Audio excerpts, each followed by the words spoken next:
हवा में एक अजीब सी उत्सुकता थी। मेरी उंगलियां कीबोर्ड पे नच रही थी, बस एक ही कोशिश, इस रहस्य को सुलझाने की जो एथर की खामोशी थी। एथर, वो हैकर जो डिजिटल दुनिया में भूत की तरह घूमता था, गायब हो गया था। उसने साइबर वर्ल्ड में एक खाली जगह छोड़ दी थी और डार्क वेब पे एक एन्क्रिप्टेड फाइल। ये कोई मामूली फाइल नहीं थी, ये राजों का एक जाल था, एक पजल बॉक्स जो मेरे जैसे दिमाग के लिए बनाया गया था। एथर ने इसे साइलेंट सिफर कहा था। ये पुराने कोड्स, भूली बिसरी भाषाओं और छिपे हुए सिंबल्स से बनी एक कहानी थी। हर एक धागा सच का एक टुकड़ा था, एथर के गायब होने की एक झलक। मुझे इसके लिए चुना गया था, इस रहस्य को सुलझाने के लिए। मुझे क्या पता था कि सच की ये तलाश मुझे खतरनाक रास्ते पे ले जाएगी, एक ऐसा खेल जहां शिकारी खुद शिकार बन सकता है।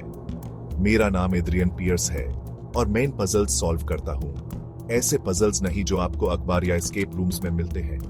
मैं उन रहस्यों में खूब घेरे में छिपे रहते हैं, जिनको गवर्नमेंट्स और सीक्रेट सोसाइटीज दबा के रखना चाहते हैं। एथर का सिफर एक ऐसा चैलेंज था जिसको मैं इग्नोर नहीं कर सकता था।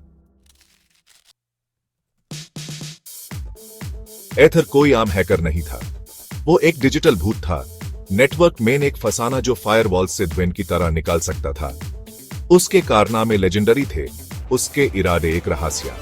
फिर वो गायब हो गया। डिजिटल दुनिया में चर्चा होने लगी। कुछ ने कहा वो रिटिरे हो गया, उस डिजिटल आंधी से शांति चाहता था जो उसने खुद बनाई थी। दूसरे लोग एक भयानक अंजाम की बातें करते थे। पावरफुल फोर्सेस ने एक खतरनाक दिमाग को चुप करा दिया। एन्क्रिप्टेड फाइल एथर के गायब होने के एक महीने बाद सामने आई। यह डिजिटल समुंदर में फेंकी गई एक बॉटल में मैसेज की तरह थी। साइलेंट सिफर लॉग से कहते थे, एक परफेक्ट नाम।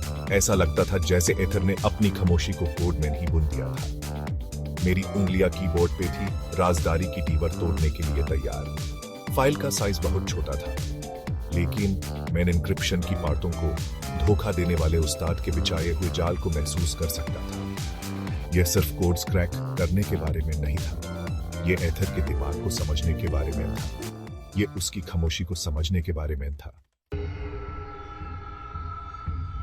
सिफर की पहली परत मेरी लॉजिक के सामने टूट गई। यह एक सिंपल सब्स्टिट्यूशन सिफर था, मेरे लिए बच्चों का खेल, लेकिन यह एक इशारा था, एक क्लू जो अगले पजल पीस की तरफ ले जा रहा था।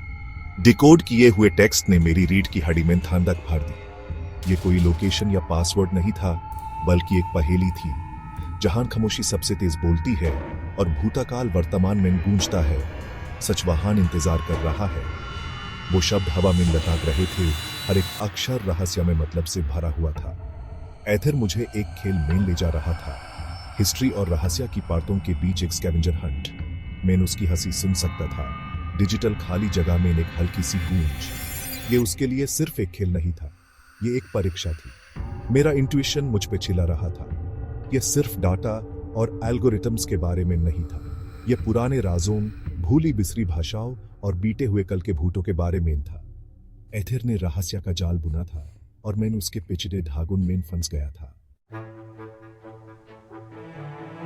दिन रातों में बदलते गए जब मैं साइलेंट सिफर में और गहरा उतारता गया। हर परत जो मैं हटाता था वो एक और रहस्य दिखाती थी, पहले से ज्यादा पेचीदा और हैरान कर देने वाला। एथर की प्रतिभा निर्विवाद थी। उसने सिर्फ एन्क्रिप्शन का इस्तेमाल नहीं किया था, उसने ज्ञान का एक जाल बुना था, सिंबल्स और कोड्स का एक संगीत जो सदियों पुराना था। एक रिकरिंग मोटिव पुरानी भाषाओं का इस्तेमाल था। संस्कृत के श्लोक इजिप्शियन हायरोग्लिफ्स के साथ मिले हुए थे, जबकि क्रिप्टिक रूनेस भूले बिसरे ज्ञान की बातें करते थे। ऐसा लगता था जैसे एथर बीते हुए कल में पहुंच गया था और राजदारी का सार निकल गया था। मैं खुद को पुराने टेक्स्ट्स पढ़ते, भूली बिसरी बोलियों को समझते और अजीब एकेडमिक्स से सलाह मशवरा करते हुए पाया। जितना गहरा मैं जाता था, उतना ही मुझे एथर के ज्ञान की विस्तार का एहसास होता था। उसने सिर्फ डिजिटल दुनिया में ही महारत हासिल नहीं की थी, उसने पुरानी दुनिया को भी जीत लिया था। हर सिंबल, कोड की हर लाइन बीते हुए कल से एक फसाने की तरह लगती थी, मुझे सच के करीब बुला रही थी।